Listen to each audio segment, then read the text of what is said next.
การพุทธานุภาพดำเนินรายการโดยพระธรรมกิติเมธีที่ชื่อเจ้าวาดวัดราชาธิวาสวรวิหาร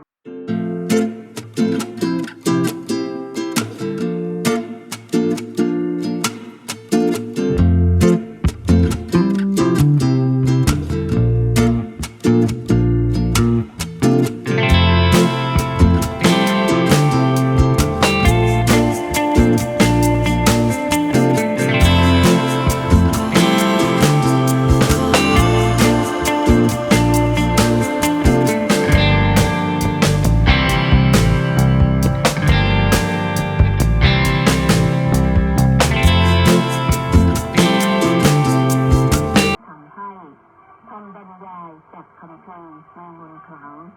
ภูมิพิทักษ์พุทธศาสตร์จัดให้ฟังส่งเสียงดังจากคนหนึ่งถึงทุกคนฟังทำจบแล้วค่อยพักผ่อนกายจิตทำเป็นมิตรไร้ทุกโทษสดสิผลหลับปลอดภัยสุขสบายไร้กังวลขอสาธุชนเพื่อนทุกท่านสุขสันต์เพลินโดยพระธรรมกิติเมธีผู้ช่วยเจ้าอาวาสวัดราชาธิวาสวิหาร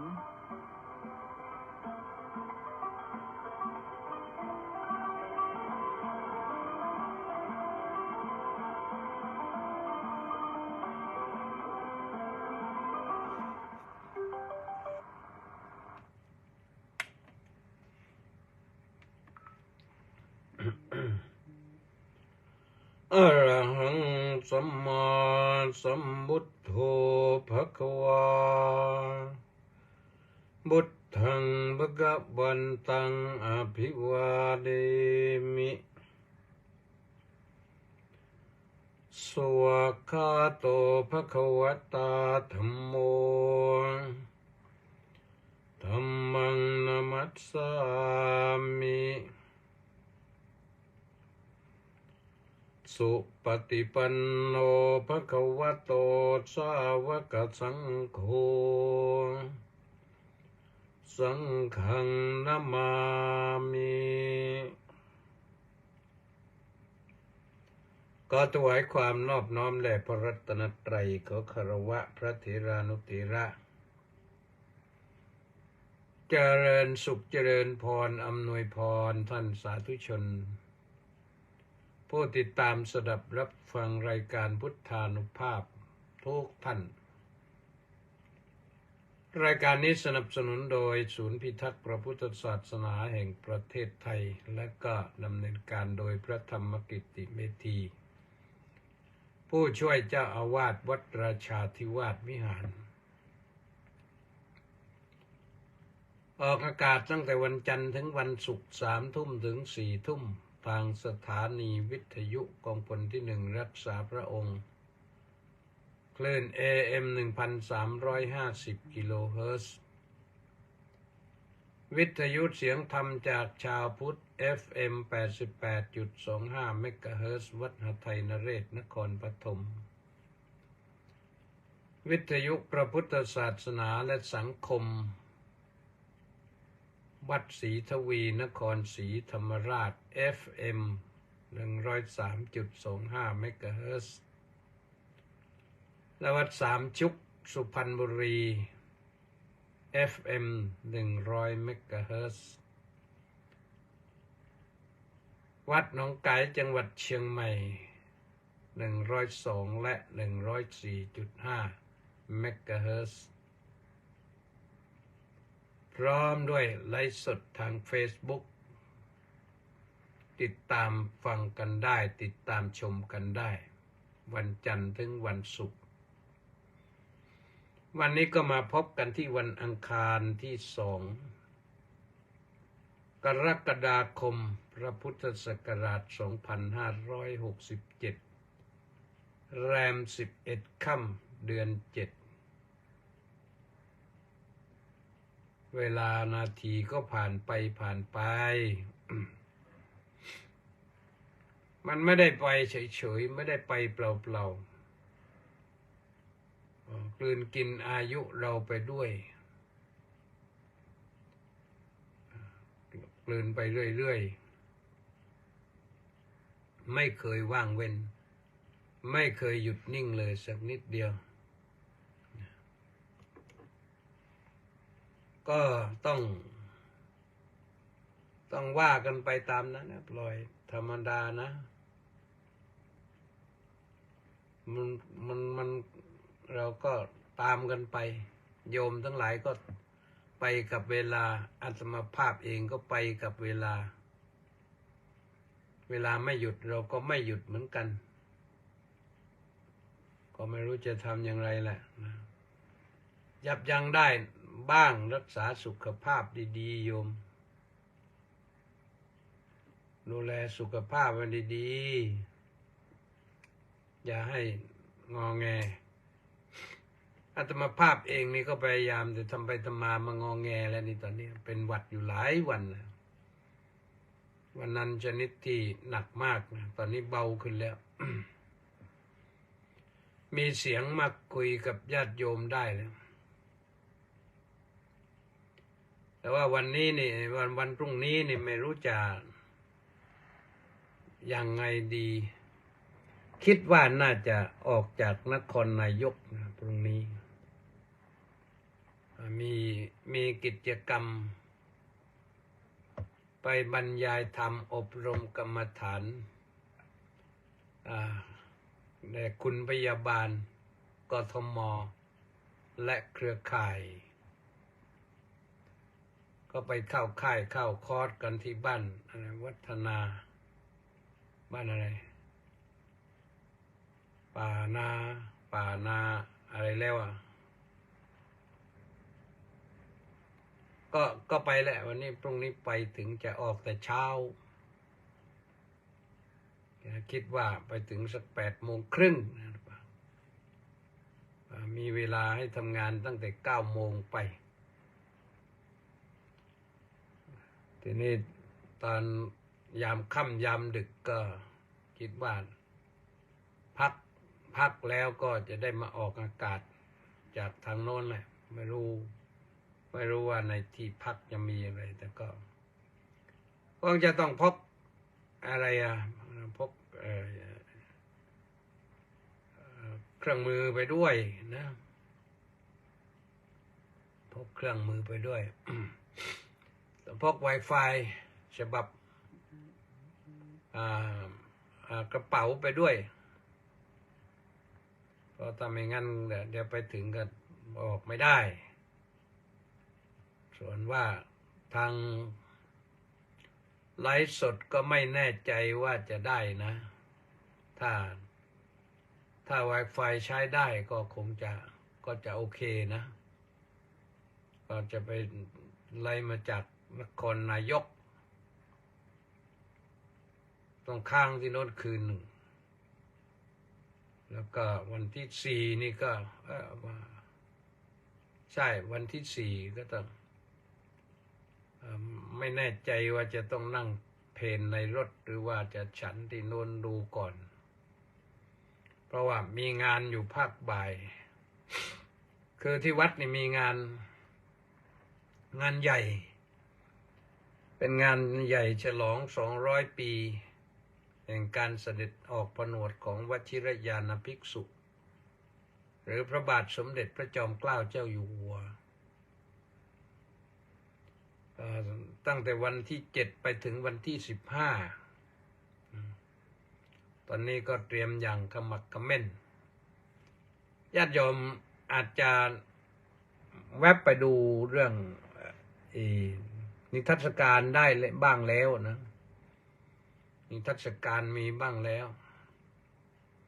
ก็ถึงวันที่7เช้าก็จะมีพิธีทำบุญตักบาตรอันนั้นปรารภวันฉลองอายุวัฒนมงคลของหลวงปู่พระพรหมวชิระมงคลลือชัยกุณวุฒโธไสยวันโนหลวงปู่ ได้ถือกำเนิดเกิดมาดูโลกวันที่7 กรกฎาคมพอดีเป็นวันที่วชิรยานภิกษุเสด็จออกผนวดแต่ว่าคนละพศกันนะคนละพศกัน ระองค์เสด็จออกผนวดเมื่อพศ2367 แต่หลวงปู่นี่พศเท่าไหร่ไม่รู้แหละแต่มาถึงวันที่7 กรกฎานี้ก็หลวงปู่ก็เจริญอายุมาถึง94 ปีบริบูรณ์ในวันนั้น เป็นผักเช้าทางวัดทางศิษยานุศิษย์ญาติโยมอุบาสกอุบาสิกาก็มาทำบุญตักบาตรกันหลวงปู่ก็ลงมาตักบาตรด้วยนะก่อนจะตักบาตรก็มีถวายข้าวต้ม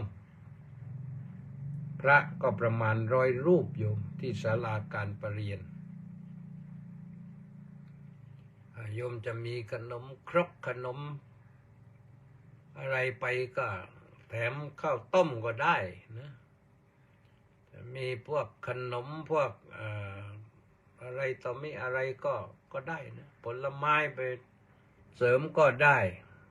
แล้วแต่สะดวกของโยมพอพระฉันเช้าเสร็จ ก็ให้พร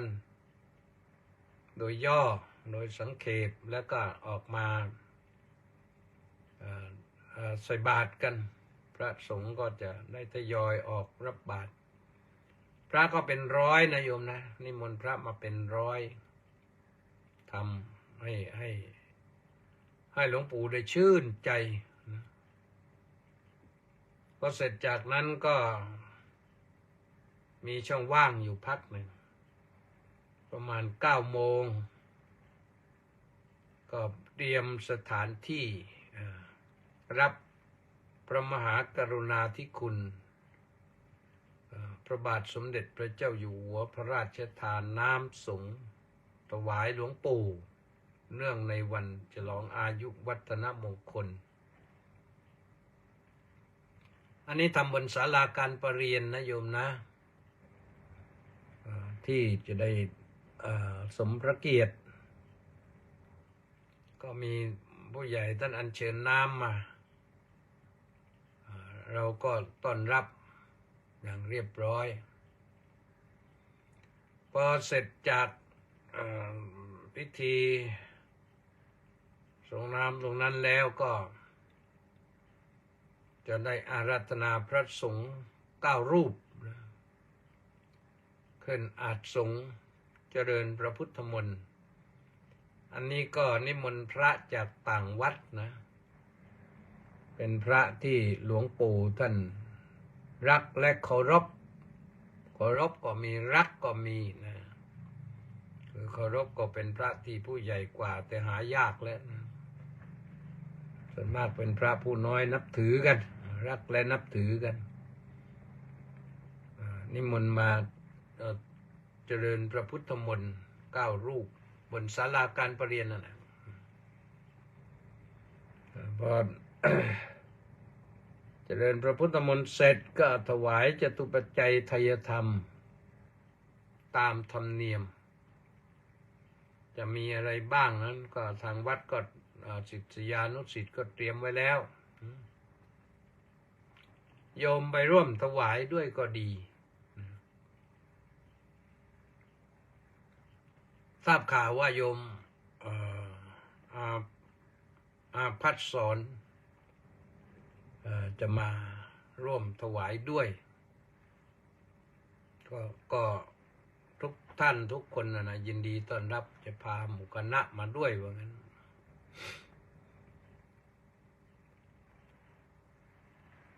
พอถวายทายธรรมเสร็จพระสงฆ์ก็จะได้อนุโมทนาสวดให้พรนะกรวดน้ำเสร็จแล้วก็พระที่เจริญพระพุทธมนต์ก็ลง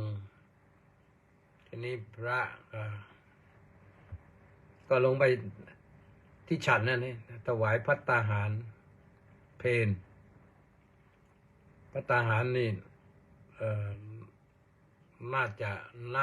100 กว่ารูปน่าจะ100 กว่ารูปแล้วก็ช่วงบ่ายก็เป็นพิธี พวกช่วงบ่ายช่วงใกล้เย็นพิธีเปิดงานฉลอง200 ปีที่น้นเกล้ารัชกาลที่ 4หรือวชิรยานภิกษุนั้นเสด็จออกผนวดแต่ว่าตรงช่วงนั้นก็เราท่านทั้งหลายที่เป็นศิษยานุศิษย์ผู้ที่เคารพนับถือก็ส่งน้ำหลวงปู่ก่อนส่งน้ำหลวงปู่ก่อน ก็ส่งธรรมดาไม่ใช่ทำไม่ตื่นเต้นอะไรหรอกนะแต่ว่าทำตามธรรมเนียมการส่งน้ำก็คือการขอพรไปขอพรหลวงปู่ญาติโยมไปก็ไปขอพรนะหลวงปู่มีอะไรก็จะให้นั่นแหละนะก็เชิญชวนแล้วกันนะลองดูไปกันดูอยู่ก็ไปเหมือนทุกปีนะแต่ปีนี้อาจจะเยอะหน่อยอาจจะมีพระเยอะหน่อยแล้วก็ญาติโยมก็น่าจะเยอะด้วยเพราะว่ามีงาน2 งานมาชนกันพอดีความที่บังเอิญในสิ่งที่เป็นมงคลด้วยกันมงคลที่หลวงปู่อายุครบ94และมงคลที่วชิรยานภิกษุหรือพระบาทสมเด็จพระจอมเกล้าเจ้าอยู่หัวนั้นเสด็จออกผนวดมาครบ200 ปีพระองค์เสด็จออกผนวดวันที่7 กรกฎาคมนะแล้วก็ประมาณวันที่11เสด็จมาประทับที่วัดสมรายหรือวัดราชาธิวาสแห่งนี้ว่ากันตลอดเลยตลอดไปถึงปีพ.ศ. 2379ก็ได้รับอาราธนาไปเป็นเจ้าอาวาสไปครองวัดบวรนิเวศวิหารความจริงข้างในมีเรื่องอะไรลึกๆแหละแต่ว่าบอกกันไม่ได้เล่ากันไม่ได้เรื่องมันไม่ชัดเจนไม่มีหลักฐานอ้างอิงพระองค์ก็ไปประทับที่โน้นได้ทำงานใหญ่มากนะงานวางรูปแบบเรื่องการศึกษาเรื่องการปฏิบัติเรื่องปริยัติเรื่องปฏิบัติเรื่องเกี่ยวกับการลงพิมพ์เกี่ยวกับอะไรต่างๆเนี่ยการศึกษาพระบาลีเรื่องการอะไรต่างๆครบถ้วนนะพระองค์ทำให้ครบถ้วนพระองค์เป็นปราชญ์เป็นเมธีเป็นปราชญ์สามารถเรียนบาลีก็เก่งโยมเก่งไม่เก่งโยมก็ดูกันแล้วกันนะทรงมีพระนิพนธ์บทธรรมวัดสวดมนต์เช้าเย็นนะเราก็ใช้กันอยู่ถึงปัจจุบันแล้วก็คงใช้กันไปอีกนานใช้กันไปทั่วโลกบทธรรมวัดเช้าธรรมวัดเย็นนะโยมก็เป็นพระราชนิพนธ์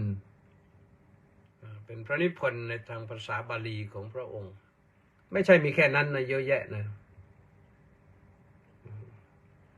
ในด้านภาษาไทยพระองค์ก็คล่องชำนาญภาษาไทยโบราณก็เป็นที่เก่งกว่าเพื่อนในสมัยนั้นนะภาษาบาลีอาจจะมีพระอื่นเก่งบ้างแต่ว่าผลงานไม่ปรากฏนะแต่ของพระองค์ท่านปรากฏและที่สำคัญอีกอย่างหนึ่งก็คือทรงมีความปรีชาสามารถเรื่องภาษาอังกฤษที่ภาษาอังกฤษเนี่ยยังทรงว่าไปทรงมีพระราชนิพนธ์ต่างๆมากมาย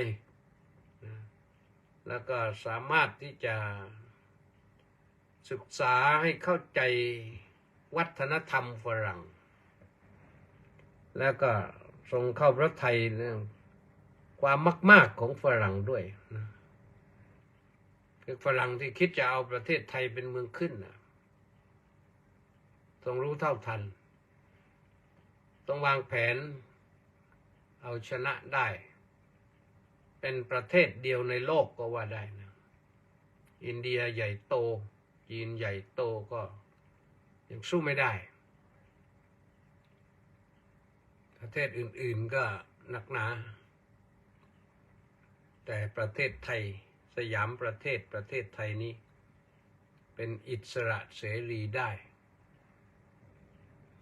ถึงจะไม่วิเศษไม่ประเสริฐไม่เลอเลิศไม่เป็นประเทศที่เก่งกล้าสามารถอะไรต่างๆแต่เราก็อยู่แบบสบายๆของเราไม่เดือดร้อนนะคนที่เดือดร้อนก็เดือดร้อนนั่นแหละเรื่องธรรมดานะเรื่องธรรมดาเพราะฉะนั้นก็ดูนะเรามาแสดงออกซึ่งความกตัญญูกตเวทีที่วัดนี่นิมนต์พระสงฆ์มาเจริญพระพุทธมนต์นะ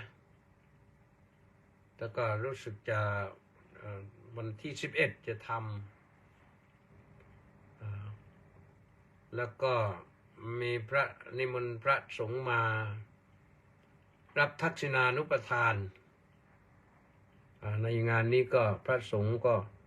ต้องใช้พัดยศนะขอพระบรมราชานุญาตได้ โดยคณะสงฆ์ธรรมยุทธโดยมี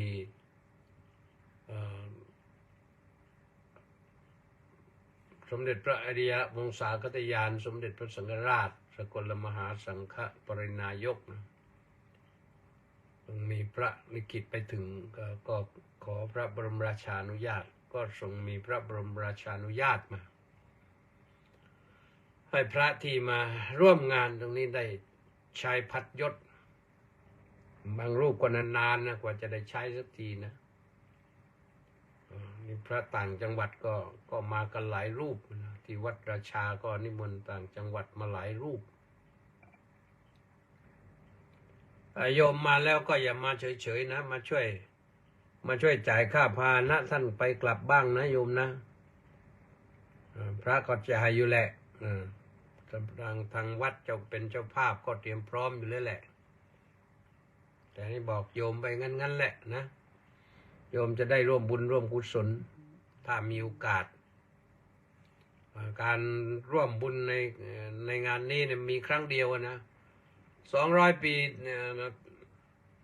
การเสด็จออกผนวดนี่มีครั้งเดียวเท่านั้นแหละต่อไปก็ไม่ใช่200 ปีแล้วนะอันนั้นก็ว่ากันขอเชิญชวนนะตั้งแต่วันที่7เป็นต้นไปวัดราชานี่มีงานแต่โยมไปก่อนนั้นก็สามารถที่จะได้ชมนิทรรศการแล้วก็ยังมีได้ชมพระตำหนักพระบาทสมเด็จพระจอมเกล้าได้ชมพิพิธภัณฑ์มหาราชานุสรณ์ได้ชมโบสถ์แพร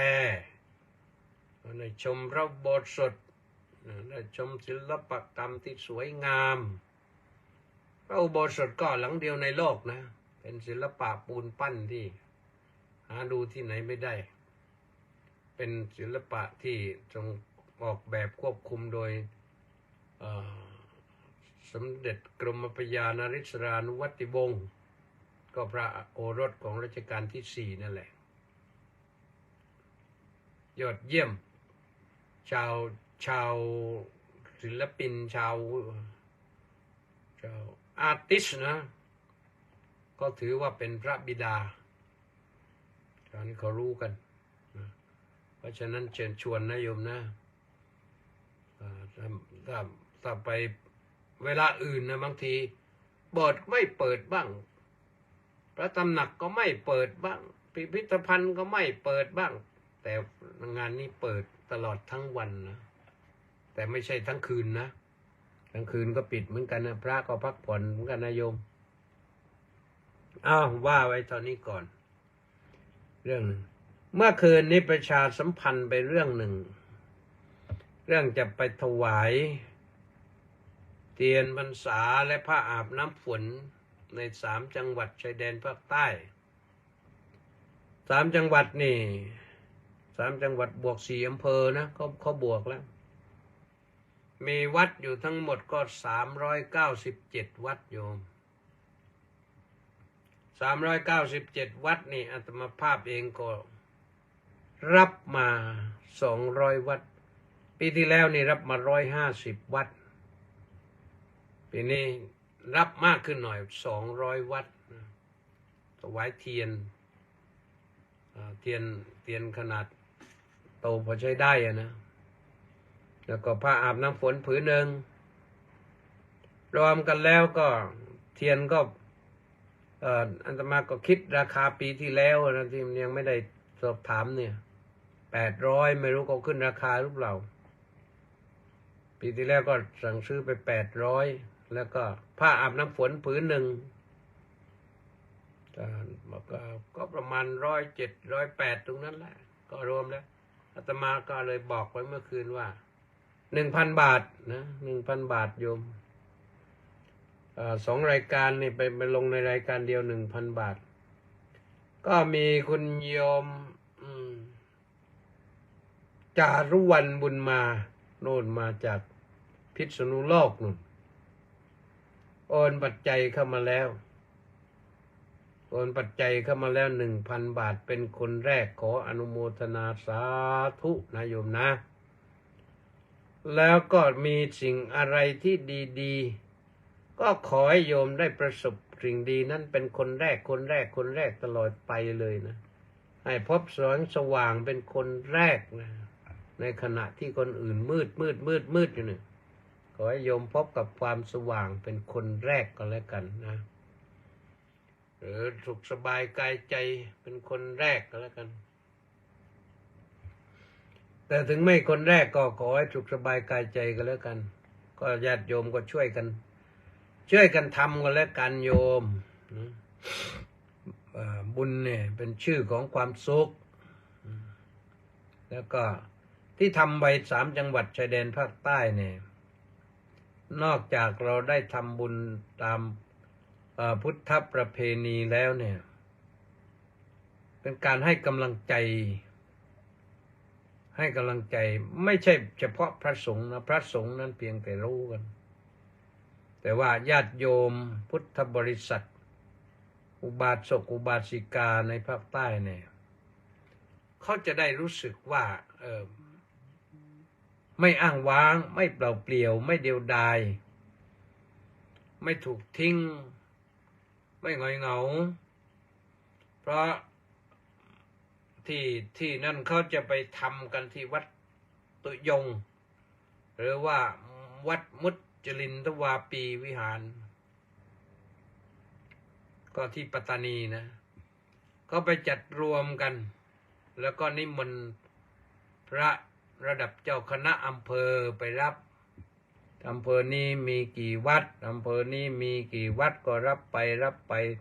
ท่านจะได้ไปจัดพิธีมอบกันอีกทีหนึ่งจัดที่นี่ก็มีกี่อำเภอนะ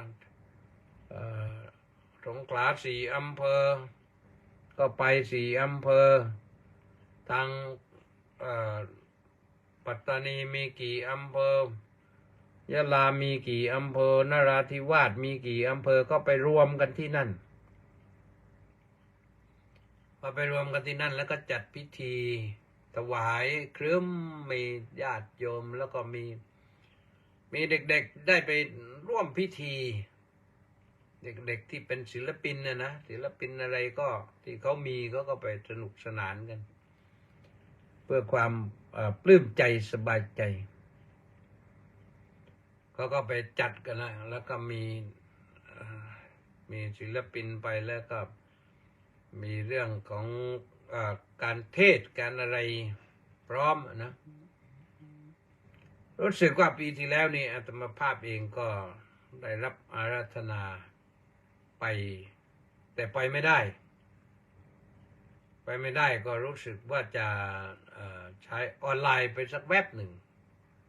จะมีหรือเปล่าไม่รู้ตรงนั้นนะคือทักทายญาติโยมเขาที่โน้นที่เขารออยู่ไอ้เรามันไปไม่ได้อยู่แล้วเนี่ยเพราะว่าวันเวลาช่วงนั้นมันก็ใกล้เข้าพรรษาปีนี้ก็จัดวันที่18นะโยมนะเพราะฉะนั้นถ้าโยมจะตัดสินใจร่วมบุญในครั้งนี้ก็ไม่เกินวันที่16โยมไม่เกินวันที่16เพราะว่าวันที่16นี่มันต้องส่งแล้วต้องส่งจัดส่งช้ากว่านั้นเกรงจะส่งไม่ทันแต่อาตมาภาพเองก็มีภาระอยู่เหมือนกันเพราะว่างานที่วัดก็ไปถึงวันที่15ไปถึงวันที่15พอ16ถ้าจัดส่งพร้อมออกจากกรุงเทพไปคิดว่าอย่างไรเสียก็เดินทางถึงแหละนะก็ขอโยมร่วมกันนะโยมนะร่วมกันโยมโยมก็สามารถที่จะร่วมได้โดยโอนปัจจัยเข้ามาที่ธนาคารกรุงไทยเลขที่บัญชี070-026-0870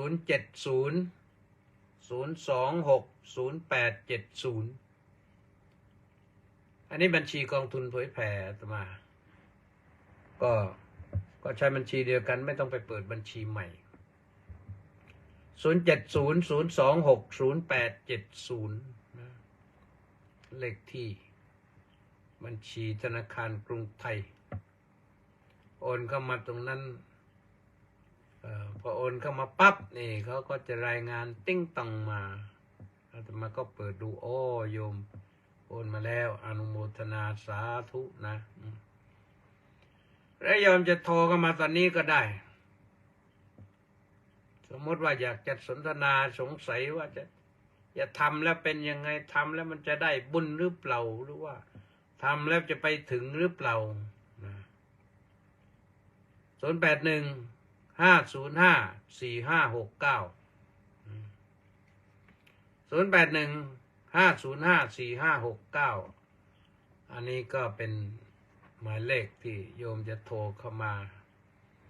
และออกอากาศได้นะออกอากาศได้ด้วย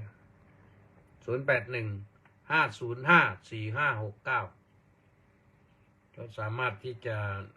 แจ้งความจำนงออกอากาศได้ด้วยนะอาตมาก็ว่ามาแค่นี้นะ ขอไปทีนี้ก็มาว่ากันถึงเรื่องข้อธรรมะที่จะว่าวันนี้นะวันนี้ก็ยังอยู่ในข้อไหนในพระไตรปิฎกเล่ม22ข้อที่281นะข้อที่281ข้อ281นั้นก็ชื่อมหานามสูตรมหานามสูตรก็มีความเป็นมาอยู่ว่าสมัยหนึ่งในคัมภีร์ท่านจะเริ่มจากอย่างนั้นนะสมัยหนึ่งก็ว่าพระผู้มีพระภาคเจ้าประทับอยู่ที่นิโครธารามนิโครธารามนี่ก็ใกล้กรุงกบิลพัสดุอาตมาภาพเองเคยไปถึงนะนิโครธารามเนี่ยก็อยู่ในแคว้นสักกะนะครั้งนั้นเจ้าสากยะผู้ครองกบิลพัสดุประนามว่ามหานามก็ได้เสด็จเข้าไปเฝ้าพระผู้มีพระภาคเจ้าถึงที่ประทับถวายบังคมแล้วก็ประทับณส่วนข้างหนึ่งที่เหมาะครั้นแล้วได้ทูลถามพระผู้มีพระภาคเจ้าว่าข้าแต่พระองค์ผู้เจริญ อริยสาวกผู้ได้บรรลุผลทราบชัดพระศาสนาแล้วย่อมอยู่ด้วยวิหารธรรมชนิดไหนเป็นส่วนมากพระเจ้าข้า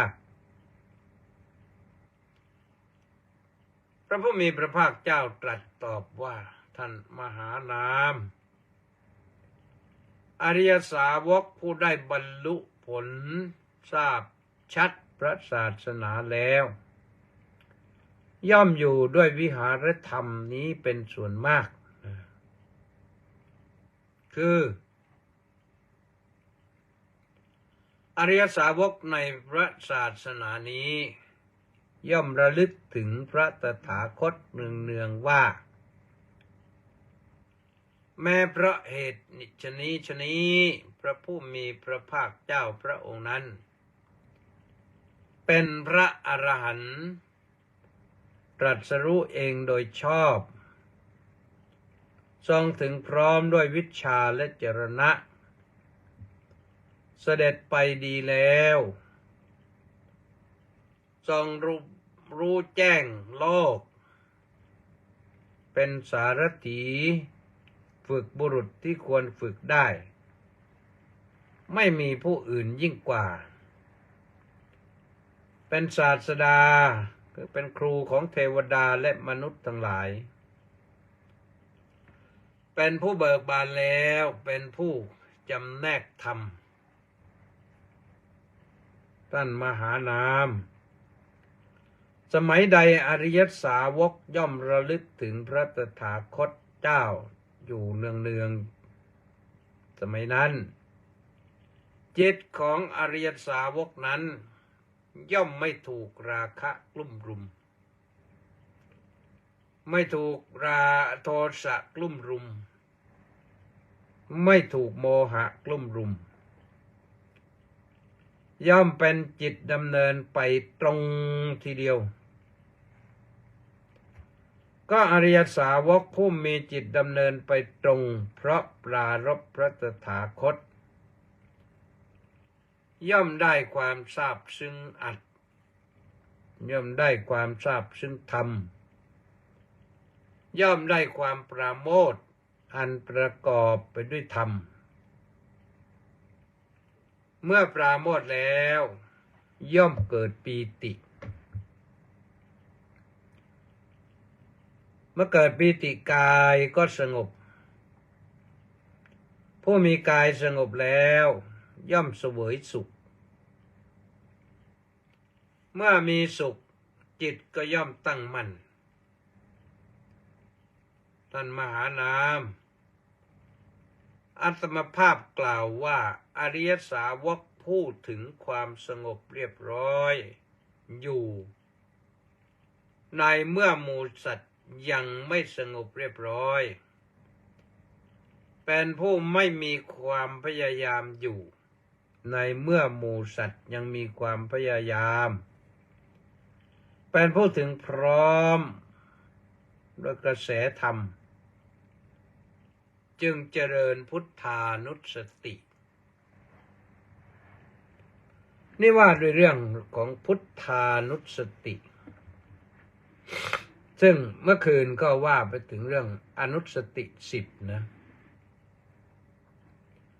พุทธานุสติธรรมานุสติสังฆานุสติศีลานุสติจาคานุสติเทวตานุสติแล้วก็มีอะไรสติอีกอะเทวตานุสติแล้วก็มรณสติหรือมรณานุสติก็มีสติอยู่หลายสตินะกายคตาสติด้วยแต่เมื่อคืนนี่พูดถึงอนุสติ6ไม่ว่ามาทั้ง10นะ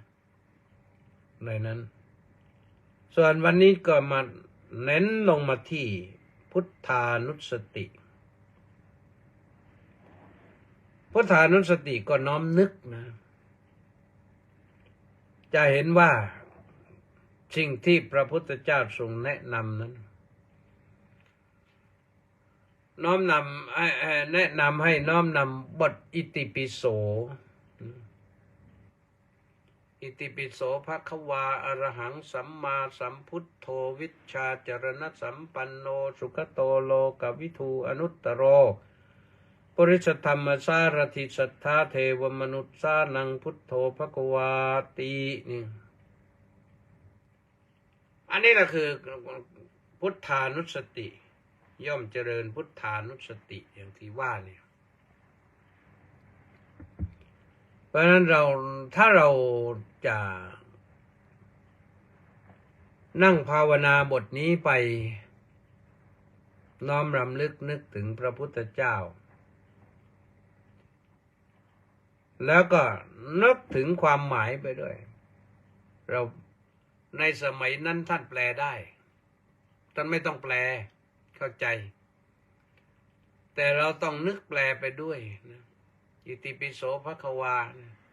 แม้เพราะเหตุอย่างนี้อย่างนี้พระผู้มีพระภาคเจ้าพระองค์นั้นโสภควาอรหังเป็นพระอรหันต์ผู้ห่างจากไกลจากกิเลสเครื่องเศร้าหมองทั้งหลายสัมมาสัมพุทโธผู้ตรัสรู้ได้โดยชอบด้วยพระองค์เองหรือเราจะแปลยาวไปผู้ตรัสรู้ซึ่งสัจธรรมทั้งสี่ได้โดยชอบด้วยพระองค์เองหรือจะน้อมนึกไปว่าพระองค์ทรงได้รู้โลกและธรรมทั้งปวงด้วยพระองค์เองวิชชาจรณสัมปันโนพระพุทธองค์นั้นสมบูรณ์ด้วยวิชชาคือความรู้วิชชา3วิชชา8เอาวิชชา3แล้วกันวิชชา3ก็คือปุพเพนิวาสานุสติญาณระลึกชาติหนหลังได้เป็นร้อยชาติพันชาติหมื่นชาติแสนชาติล้านชาติระลึกชาติได้ระลึกชาติของพระองค์เองนะจตูปปาตญาณระลึกชาติของคนอื่นได้เห็นการเวียนว่ายตายเกิดเวียนเกิดเวียนตายของสัตว์อื่นอยากจะรู้ใครก็รู้ได้หมดทรงรู้ทรงเห็นรู้แล้วก็เห็นว่ามันที่สัตว์โลกต้องเวียนว่ายตายเกิดอยู่เนี่ยเพราะกรรมอะไรกรรมนะพระองค์เองก็ต้องท่องเที่ยวเวียนว่ายตายเกิดอยู่เพราะกรรมสัตว์อื่นทุกชีวิตที่ต้องท่องเที่ยวเวียนว่ายตายเกิดอยู่เพราะกรรมจะไปเกิดเป็นนกเป็นปลาเป็นหมาเป็นแมวเป็นลิงเป็นข้างเป็นบางชะนีเป็นวัวเป็นควายเป็นสัตว์นรกเปรตอสุรกายดิเรกชันจะมาเป็นมนุษย์เป็นเทพพระบุตรเทพธิดาเพราะกรรมจัดสรรให้นี่เพราะพระองค์มีวิชชาตัวนี้เป็นจุตูปปาตญาณแล้วก็ทรงได้อาสวัคคยญาณได้อาสวัคคยญาณนี่แหละทรงเห็นแจ้งมากๆทะลุทะลวงอาสวัคคยญาณก็คือปัญญาเป็นเครื่องกำจัดอาสวะนั่นแปลว่าเครื่องหมักดองเครื่องสิ่งที่ทำให้เศร้าหมองหมายถึงหมักดองในจิตให้จิตเศร้าหมองเพราะขุ่นมัวเพราะตัวอาสวะเนี่ยแต่อาสวะนี้มันมีอะไรบ้างกามาสวะจิตมนุษย์นี่เศร้าหมองเพราะกามถ้าคลุมคลั่งหมกมุ่นพัวพันอยู่กับกามเนี่ยมันไปไหนไม่รอดนะถ้าเราคิดว่า จะหาไฟสักหน่อยแล้วก็ไปเอาไม้สดมาแล้วมาสีมาถูให้มันติดไฟมันไม่ติดใจที่ยังหมกมุ่นอยู่ด้วยกามก็มันก็ใจที่ชุ่มด้วยยางมันไม่สามารถที่จะเผาให้เกิดไฟเร่าร้อนขึ้นมากำจัดอาสวะนั้นได้กามาสวะเนี่ยสำคัญอาสวะที่สองคือภวาสวะภวาสวะนี่ก็หมายถึงภพที่เกิดแล้วก็หมายถึงกรรมในภพที่เกิดอย่างเช่นเรามาเกิดในเป็นมนุษย์อยู่อย่างเนี้ยมาเกิดเป็นมนุษย์แล้วก็ต้องสร้างกรรมที่จริงสัตว์อื่นก็สร้างกรรมเหมือนกันแหละแต่มันไม่รู้เจตนาที่มันเป็นกรรมมันก็น้อยแต่มนุษย์นี่มีเส้นแล้วมีเส้นแล้วก็เลยมีเส้นมีความรู้สึกนึกคิดรู้ว่าอะไรบาปอะไรบุญแล้วก็ยังฝืนทำบาปนี่มันก็ทำให้จิตเศร้าหมองอะนะถ้าทำให้จิตผ่องใสก็ต้องสั่งสมบุญไปเยอะๆจิตผ่องใสขึ้น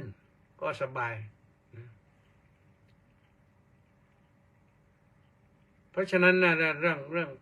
ภวาสวะมันหมายถึงภพและหมายถึงกรรมนี่ก็สำคัญนะสำคัญมากๆด้วยทำให้จิตเศร้าหมองด้วยกรรมทำให้จิตเศร้าหมองอาสวะที่สามคืออะไรทิฏฐาสวะอาสวะคือทิฏฐิความมีทิฏฐิ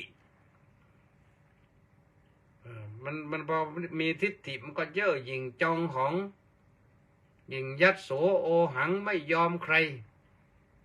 ฉันเท่านั้นถูกคนอื่นผิดหมดไม่มีใครถูกเลยพระพุทธเจ้าก็เทศไม่ถูกพระสงฆ์ก็เทศไม่ถูกนักปราชญ์ราชบัณฑิตไหนก็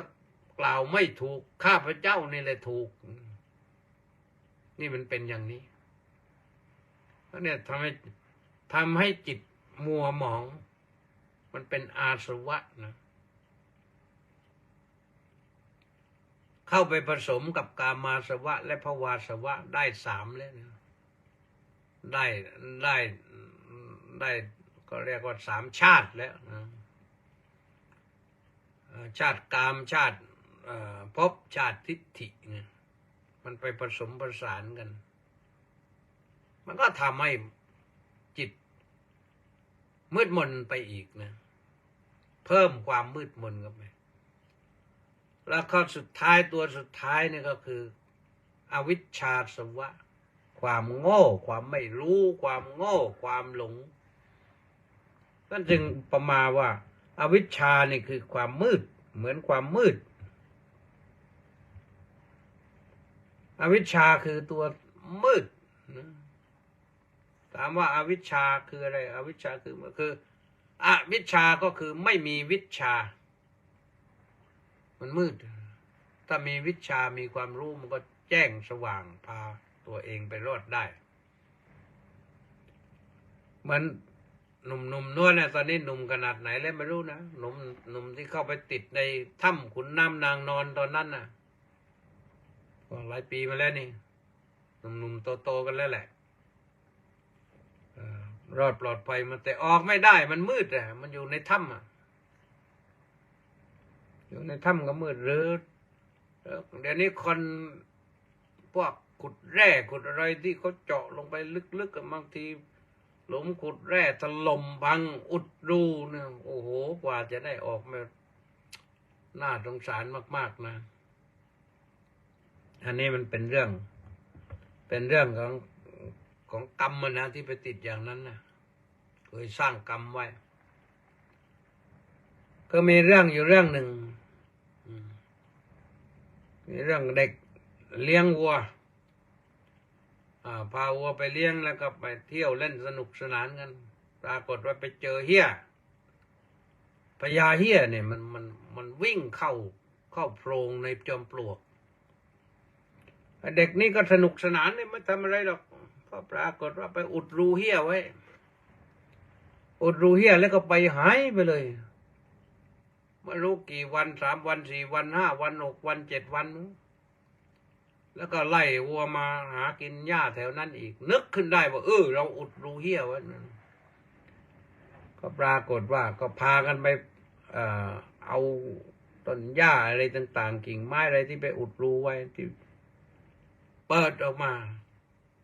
เหี้ยนั้นก็หมดเรี่ยวหมดแรงหมดอะไรตายอยากแต่ก็ยังอุตส่าห์คลานออกมา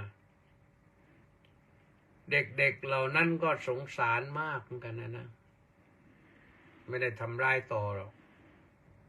ก็คงจะให้ข้าวให้น้ำมากแล้วก็บอกให้ไปสบายเถอะงั้นพระพุทธเจ้าตรัสเรื่องนี้ก็ปรารภเรื่องพระกลุ่มหนึ่ง4-5 รูปไปเข้าเจริญกรรมฐานในถ้ำแล้วคงจากฝนตกแรงต่างหนักนะทำให้น้ำมันชะหินลงมาปิดรูถ้ำติดอยู่ตั้งหลายวันพอติดอยู่ตั้งหลายวันก็พวกก็ไปช่วยได้ออกมาพระก็สนทนากันอีกถามพระพุทธเจ้าว่านี่เพราะกรรมอะไรท่านเหล่านั้นจึงต้องไปติดถ้ำว้านี่แหละอดีตชาติเคยทำบาปมาไปอุดรูเหี้ยอุดรูเหี้ยติดอยู่แล้วก็ลืมนะเพราะฉะนั้นก็อย่าลืมกันแล้วกันพระพุทธเจ้านอกจากมีวิชาและมีจรณะความประพฤติในเรียบร้อยน่าศรัทธาน่าเลื่อมใสเพราะฉะนั้นเราภาวนาเนี่ย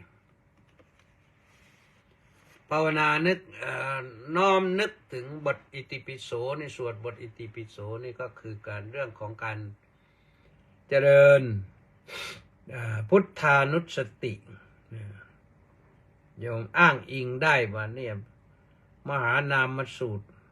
พระไตรปิฎกเล่ม22ข้อ281นะข้อ281ทรงแสดงเรื่องพุทธานุสติธรรมานุสติสังขานุสตินั่นแหละแต่วันนี้ก็เอา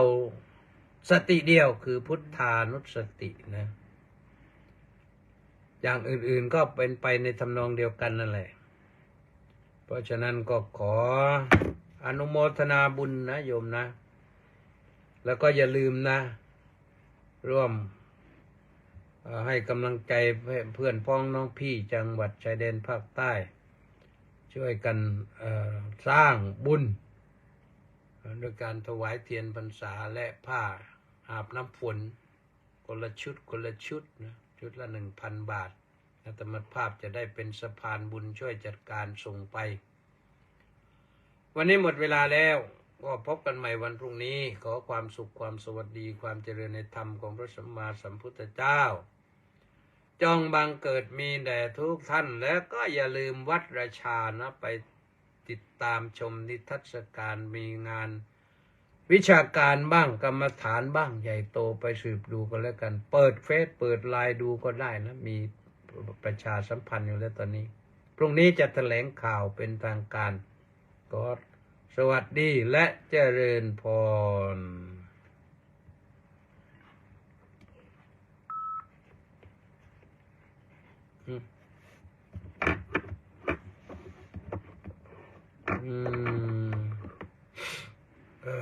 มีใครบ้างมาวันนี้